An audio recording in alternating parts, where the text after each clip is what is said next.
And now let's move on to our last planet, Saturn. And I'm going to be reading Parashara's description of Saturn.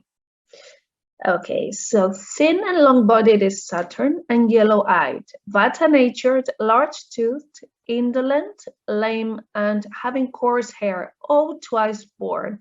Okay, so Saturn is one of the planets of destiny together with Jupiter, and it's a planet about endings and boundaries. It's the planet of loss, of death, delays, of big changes that require letting go. And it's the planet that helps us persevere through difficulties if there are good influences to it. It represents that part of us that struggles for survival every day. Now, it's also the planet of greatness. And why do we call Saturn the planet of greatness? It's because once we learn from those difficulties, from those aspects of our consciousness that show us all the problems, once we get over them, we can actually become great. We can actually achieve something. So it's the planet of greatness. It's also Vata. It's all Vata. So Vata is related to air. Air is related to our thoughts. So when Saturn is not well placed, it cannot think correctly about the reality of a situation, and it's always going to look at just the problems, because it also looks down. So it looks at everything that's wrong, and it's going to just concentrate on that. Now, if it's exalted or Mula Trikona, okay, so exalted in Libra or Mula Trikona in Aquarius, it will probably still give problems because it is a difficult planet, but it's going to have the ability to deal with those problems. Saturn also rules the sense of touch. And as we said, it looks down, and it's of the Sudra or servant caste. And we're going to see that in the jobs that Saturn will get involved in. It also rules Kala or time, because Saturn deals with the passing of time, the constant change of the seasons, okay, and how we can move through those. Saturn in mythology is the son of the sun. So it's about persevering and working hard until we fulfill the visions of the sun. Saturn is also said to be lame, and that's related to our fears and our insecurities due to inner lack. Now, when Saturn's weak, it tends to be a little bit lazy. It might complain. They might not be able to accept weaknesses. And people with a weak Saturn are going to find it difficult to be alone as well. Saturn Atmakarakas tend to like spending time alone, okay? But when it's weak, it might be imposed on them, and they might not enjoy it as much. Saturn's also the planet that rules over animals and nature. So Saturn Atmakarakas tend to like being alone and in nature, and they tend to like animals as well. It's also the outermost planet. It's the planet that can see the void, and that is why it's the planet that sets boundaries. It's the planet that shows us where our boundaries are. I guess Parashara says it has coarse hair, and that is related to the animal tendencies, to the basic needs that Saturn is related to. Saturn is associated with the root chakra, which is all about having our survival needs met, about having our basic needs met. Okay, so Saturn people tend to have a strong sex drive, not as a passionate thing, but as having a basic need met. Okay, because Saturn is related to the root chakra. So it's all about survival needs. And once we get past those survival needs, we can achieve greatness. Saturn also rules over the eldest male siblings, servants, and people who do menial work. Saturn is a planet that can see its duty and can see the destiny that's forced upon us. Okay, so it's all about the karmas that are, in a way, we could say, forced upon us. It's also lame and indolent. So this makes a person move slowly, or it can also give physical handicaps. And Saturn gives long-term karmic effects that change our life. So it basically gets rid of everything that's not good for us, everything that doesn't serve us. It's also a neuter planet, so it can give transgender people. Of course, there must be other influences in the chart. And it's the planet of renunciation and detachment. So it's learning to grow that observer part in ourselves in order to get to the higher qualities of Saturn. So looking at life, looking at problems as the observer without being attached to the outcomes or to those problems. And it's reliable, it's dutiful, and it can deal with situations and be able to support others because it's not going to be too emotional in those difficult situations. It just knows how to handle them. It can persevere through them. That's a basic word, very important word for Saturn, perseverance. Now, Saturn Atmakarakas can also seem a little bit boring to other Atmakarakas, such as maybe a Venus or a Mercury Atmakaraka, who are more about pleasure and fun, because they like to do things as duty.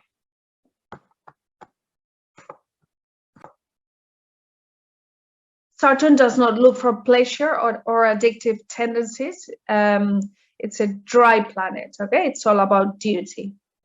It's also able to recognize simple truths. Saturn rules over what's simple and natural, okay? So Saturn can recognize the truth of reality in a simple way, okay? Okay, as we said before, they like to spend time alone. They keep to themselves. They can also be very modest people. And they might seem older or younger as they get older. Now, Saturn Atmakarakas don't set goals for the future because they like to deal with the now. They're very practical. They're concerned with security and survival right now. Okay, so they don't really think of the future usually. And they tend to be very aware of what can go wrong because it's a planet that looks down, as we said. Now, when people have Sasha Yoga, that's when Saturn is exalted or in its own home in a Kendra house, they could be very aware, a bit too aware of problems and fears, and can become controlling. But this can improve with time as they learn to let go. So even when Saturn is exalted in its own home in a Kendra house, which should give really, really good results, it can still bring problems because Saturn's a great malefic. Okay, there are problems that we're gonna learn from that are gonna lead to something really good in the end. But in order to get to that greatness, we're gonna have to persevere and deal with the pain as well. Okay, then Saturn has a dry sense of humor and it's a realist. And many Saturn Atmakarakas tend to experience some kind of loss. And if they don't experience loss, they tend to be very aware of it.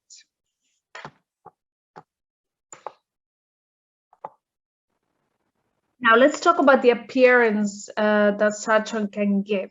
Okay, so that's Saturn as Atmakaraka or Saturn on the ascendant as well, with the ascendant lord or aspecting or with the Atmakaraka. So Saturn tends to give people who are tall and thin. They could have large teeth, as given in the description by Parashara.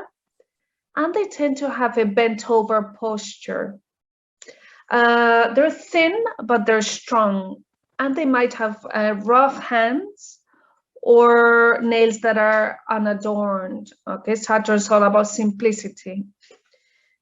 Saturn Atmakarakas also tend to have something dark about them, such as the eyes or a dark skin tone. Okay, so that's the appearance. Now, the careers that Saturn can give. Okay, so Saturn does not give careers in and of itself, but it gives careers through the influence from another planet, according to Jaimini. Okay, so for example, if Saturn's with Rahu, somebody could be either a drug dealer or could be involved in pharmaceuticals. Okay, because Rahu rules over drugs or medicine. And Saturn people are also able to do menial jobs without complaining. So many Saturn jobs tend to be the difficult jobs that other people might not want to do. For example, being a rubbish collector, work in the land. They're the sort of jobs that without which society would collapse. But Saturnian people will do them without any problem. Okay, so those are the main jobs that Saturn people would do, a lot of menial jobs.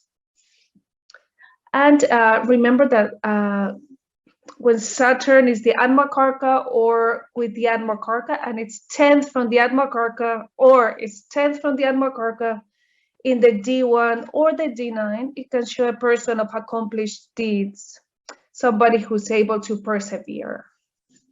Okay. Now, what are the remedies for an afflicted Saturn? Okay, that's when we've got Saturn in the sign of Mars, especially debilitated in Aries, or of the Sun or the Moon, or when it's aspected by those planets. So fasting on Saturdays, the day of Saturn, would be a good remedy. Cleaning spaces, gathering things to donate, feeding the poor, donating black clothes, especially black. That's the color of Saturn. Also, spending time in nature can be very good for an afflicted Saturn, spending time alone. Journal writing about difficult experiences until one is ready to let go of those experiences. Writing letters to a person who hurt you or died until you let go of those emotions caused by that situation. And also learning how to be detached from emotions. The study of astrology can also be a good remedy for Saturn because it helps us understand the seasons of life, okay, the changes in life.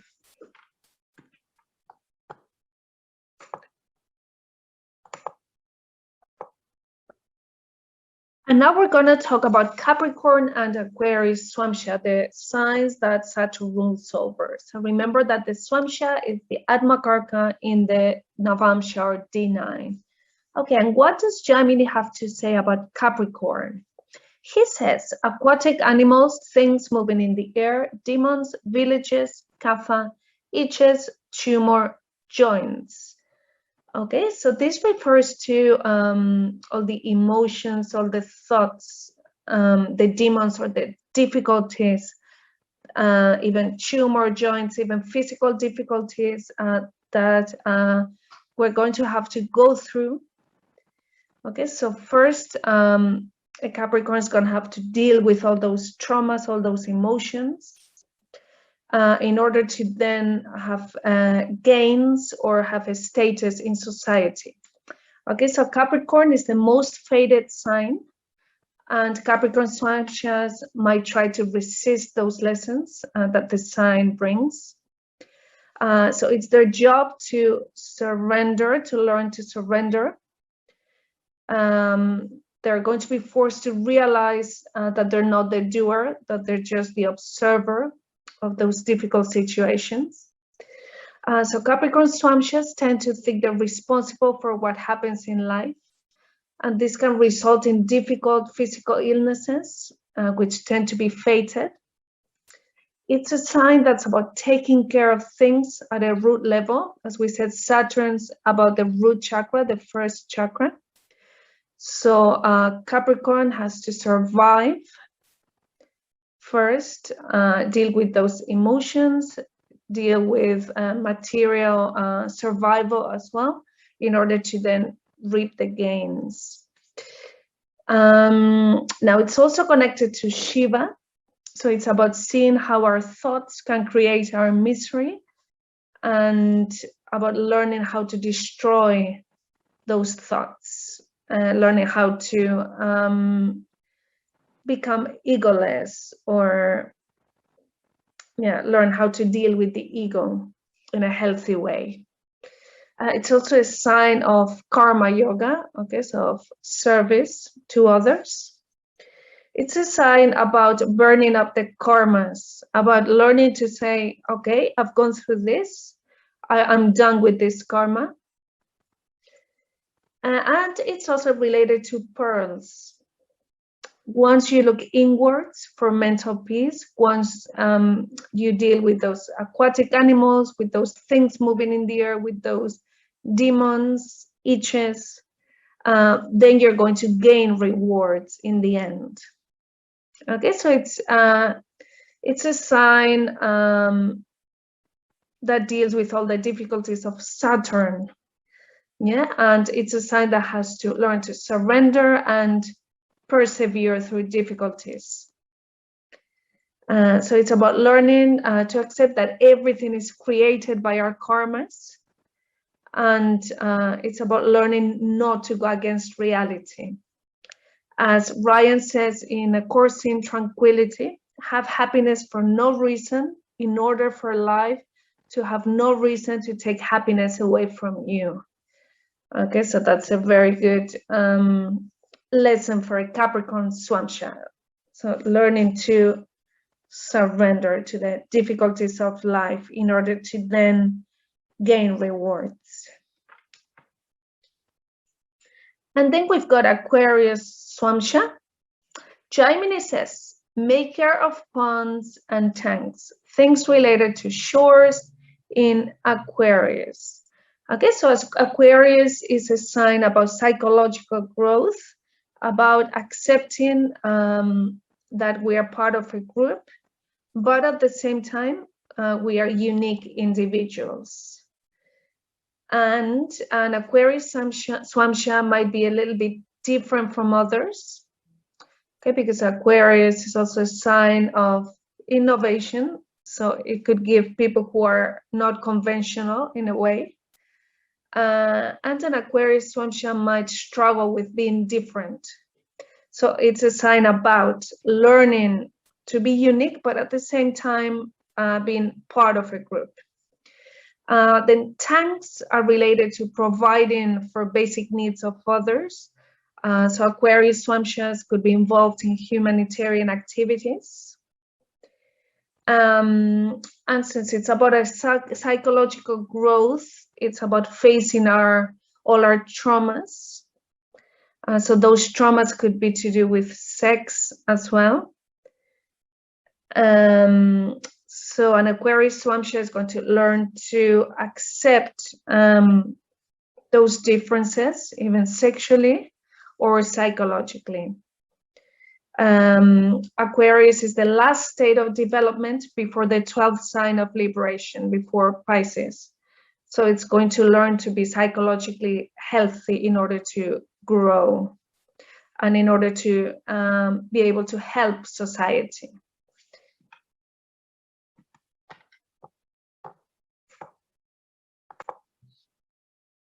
And now, before we wrap up this video, we're going to talk about a few things that I believe are important to remember.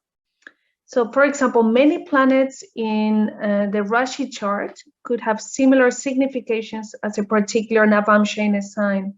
For example, having Cancer Svamsa or having many planets in Cancer in the D1 could have similar significations. Then, for example, for career, we can look at influences or Rashi aspects to the Svamsa and to the ascendant or the ascendant lord as well. And planets on the ascendant or the ascendant lord can show career, sometimes more than the Atmakaraka itself, actually. But the person will tend to live that career the way the Atmakaraka indicates. Okay, so the Atmakaraka is going to be like a blueprint, the core of the person. Okay, but the ascendant or the ascendant lord might show the actual career.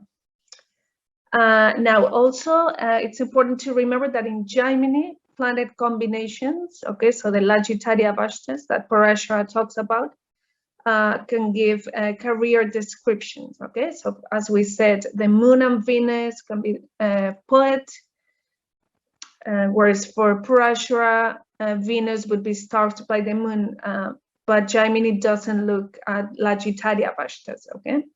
Jaimini looks at career descriptions for those planet combinations. And then let's remember that the dignity for a karka, okay, will give the amount of innate qualities of the planet and the ease or difficulty to produce what the karka represents. And Rashi aspects to the karka, okay, if they're benefic, they will give ability to produce that karka, whereas malefics will produce through more stress. And then let's remember that the Dara Karka, I've written DK, okay, the Dara Karka is the Karka for spouse according to Jaimini. So planets influencing the Dara Karka can give information about the spouse, and also planets which are 7th from our own Svamsa can give us information about the spouse. Okay. So this is the end of our video. I hope you enjoyed it, and I hope this information was valuable to you in one way or other. And I will see you in another video, and thank you for listening. Bye. Have a good day.